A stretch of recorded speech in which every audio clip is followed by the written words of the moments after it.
جی بالکل، آپ عمانی نیشنلٹی کے لیے درخواست دے سکتے ہیں اگر آپ شرائط کو پورا کرتے ہیں، لیکن یہ چیز یاد رکھیں کہ اگر آپ کی دی گئی معلومات درست نہ ہوں یا اس میں کسی قسم کی دھوکہ دہی سے کام لیا گیا ہوگا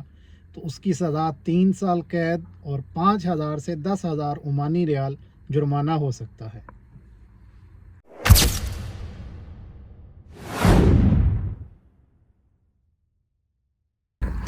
السلام علیکم، میں ہوں عمار راجپوت، اور آج کے اس ولاگ میں ہم لوگ بات کرنے جا رہے ہیں عمانی نیشنلٹی کے لیے کہ عمانی نیشنلٹی کے لیے کون کون لوگ اپلائی کر سکتے ہیں، اس کا کرائٹیریا کیا ہے، شرائط کیا ہیں۔ یہ تینوں پہ بات کرنے سے پہلے 2-3 چیزیں جن کی وضاحت ضروری ہے، وہ یہ ہے کہ آپ کی درخواست دینے کے بعد اس کا فیصلہ منسٹری آف انٹیریئر کرے گی، اور منسٹری آف انٹیریئر اس چیز کی جواب دہ نہیں ہوگی اگر وہ اس اپلیکیشن کو ریجیکٹ کر دیتے ہیں۔ دوسری اس میں چیز یہ ہے کہ منسٹری آف انٹیریئر جو ہے، یعنی وزارت داخلہ جو ہے عمان کی، اگر وہ کسی اپلیکیشن کو کینسل کر دیں تو آپ اس میٹر کو کورٹ میں بھی نہیں لے کے جا سکتے، کیونکہ یہ کورٹ کو بھی اختیار نہیں ہے کہ وہ اس طرح کے کیس سنیں۔ تو یہ 2-3 شرائط ہیں۔ اس کے بعد اب چلتے ہیں اپلیکیشن کی طرف اور اس کی شرائط کی طرف۔ آپ بالکل عمانی نیشنلٹی کے لیے اپلائی کر سکتے ہیں،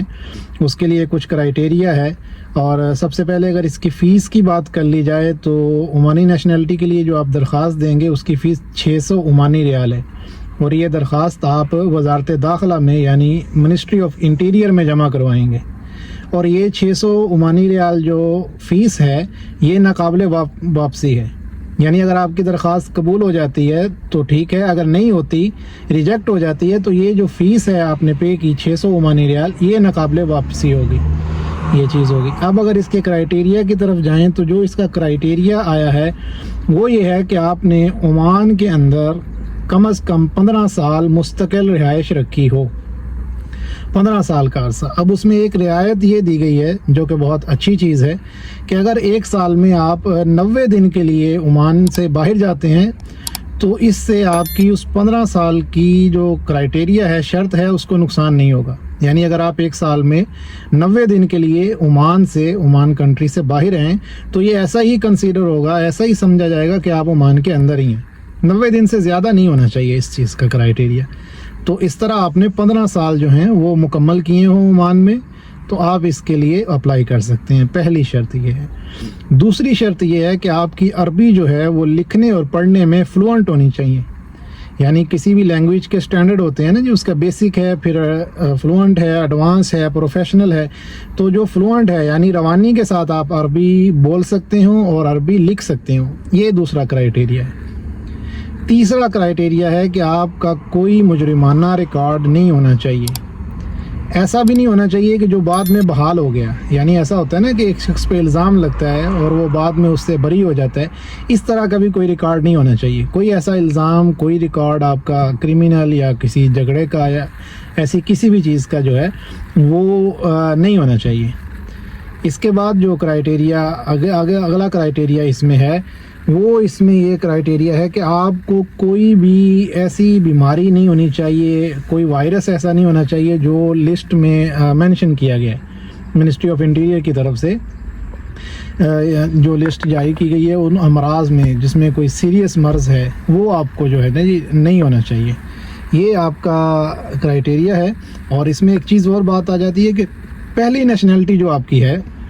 وہ آپ کو ترک کرنا ہوگی، وہ شہریت آپ کو ترک کرنا ہوگی۔ آپ پاکستان سے ہیں، انڈیا سے ہیں، بنگلہ دیش سے ہیں یا نیپال سے ہیں، تو جو آپ کی پہلی نیشنلٹی ہے اس کو آپ کو چھوڑنا پڑے گا، اور یہ چیز آپ نے لکھ کے دینی ہے، ریٹن میں چاہیے ہوگی کہ آپ ریٹن میں اس چیز کا اعلان کریں، لکھ کے دیں کہ میں اپنی مرضی سے، اپنی خواہش سے یہ نیشنلٹی حاصل کرنا چاہتا ہوں عمان کی، اور جو میری پہلی نیشنلٹی یا سٹیزن شپ ہے اس سے میں دستبردار ہوتا ہوں۔ یہ کرائٹیریا، یہ چند چیزیں اگر آپ پوری کرتے ہیں تو آپ عمانی نیشنلٹی کے لیے اہل ہیں۔ اور میں سمجھتا ہوں کہ جو یہ شرائط ہیں کوئی زیادہ سخت نہیں ہیں۔ بہت سارے لوگ یہاں پہ 35 40 سال سے بیٹھے ہوئے ہیں اور وہ یہاں ہیں، ان کی فیملیز بھی یہاں ہیں، بزنس اسٹیبلش کیے ہوئے ہیں، تو ان لوگوں کے لیے یہ ایک بہتر اپرچونٹی ہے، اس سے وہ لوگ فائدہ اٹھا سکتے ہیں، یا جو ابھی پلاننگ کر رہے ہیں فیوچر کی، وہ بھی اس سے مستفید ہو سکیں گے۔ اور ایک شرط جو اس میں شامل ہے وہ یہ ہے کہ آپ کی آمدنی کا جو ذریعہ ہے وہ اتنا ہونا چاہیے کہ آپ اپنی فیملی کی جو کفالت ہے وہ آسانی سے کر سکیں۔ اچھی چیز اس میں ایک یہ ہے کہ کوئی اماؤنٹ نہیں بتائی گئی کہ اتنا بینک بیلنس ہونا چاہیے یا اتنے اس کے پاس کیش یا بزنس ہونا چاہیے، صرف یہ کہا گیا ہے کہ ایک جائز آمدنی ہونی چاہیے اور وہ اتنی ہونی چاہیے کہ آپ اپنی فیملی کی جو کفالت ہے وہ عمان میں رہتے ہوئے آسانی کے ساتھ کر سکیں۔ پھر اس کا دوسرا مرحلہ جو ہے، اب یہ تو ایک نارمل جنرل کرائٹیریا تھا، اب اس میں آ جاتے ہیں شادی کی طرف۔ جو شادی کی بیس پہ اگر آپ نیشنلٹی لینا چاہتے ہیں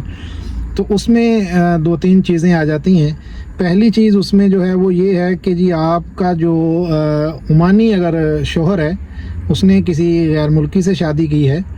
تو اس کے لیے یہ ضروری ہے کہ وہ 8 سال ان کی جو شادی ہے وہ چلی ہو اور اس میں شادی میں کم از کم ان کا ایک بچہ ہونا ضروری ہے، تو اس کے ساتھ وہ نیشنلٹی اپلائی کر سکتے ہیں۔ اور اسی طرح اگر ایک عمانی خاتون ہیں اور وہ کسی غیر ملکی مرد سے شادی کرتی ہیں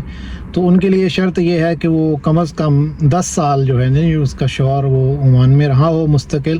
اور ان میں شادی کے میں ایک بچہ ان کا ہونا جو ہے جی وہ ضروری ہے۔ باقی وہی شرائط ہیں کہ ان کا کوڈ آف کنڈکٹ جو ہے بیہیویئر اچھا ہو، کوئی ان کا کرمنل ریکارڈ نہ ہو، عربی لکھنا پڑھنا آتی ہو، یہ ساری وہی چیزیں، اور ریٹن میں لکھ کے دیں کہ جی ہم اپنی پہلی جو نیشنلٹی ہے اس کو ترک کرنا چاہتے ہیں اور ہم عمانی سٹیزن شپ جو ہے وہ لینا چاہتے ہیں۔ یہ کچھ بیسک کرائٹیریا تھے۔ اس کے بعد پھر بیوہ کے متعلق بھی آ جاتا ہے، ایسی بیوہ جو بیوہ ہو یا طلاق یافتہ ہو یا بچوں کے ساتھ ہو تو ان کی بھی کچھ شرائط ہیں، کچھ اس کے کرائٹیریا ہے، وہ سارا ذکر کریں گے تو ویڈیو بہت لمبی ہو جائے گی۔ اگر کسی کو چاہیے ہوگا تو وہ آپ کمنٹ باکس میں بتائیں، وہ میں انشاءاللہ آپ کو ساری تفصیل جو ہے وہ کمنٹ سیکشن میں مہیا کر دی جائے گی۔ عمان کے متعلق مزید اس قسم کی معلوماتی ویڈیوز دیکھنے کے لیے آپ ہمارے چینل کو سبسکرائب کر لیجئے اور اس ویڈیو کو ان لوگوں کے ساتھ شیئر کر دیجئے جن کے لیے یہ قانون مفید ہو سکتا ہے۔ ایسی فیملیز یا آپ کے کولیگ جو ایک لمبا عرصہ سے عمان میں مقیم ہیں ان کے ساتھ خصوصی طور پہ اس ویڈیو کو ضرور شیئر کیجئے گا۔ اللہ حافظ۔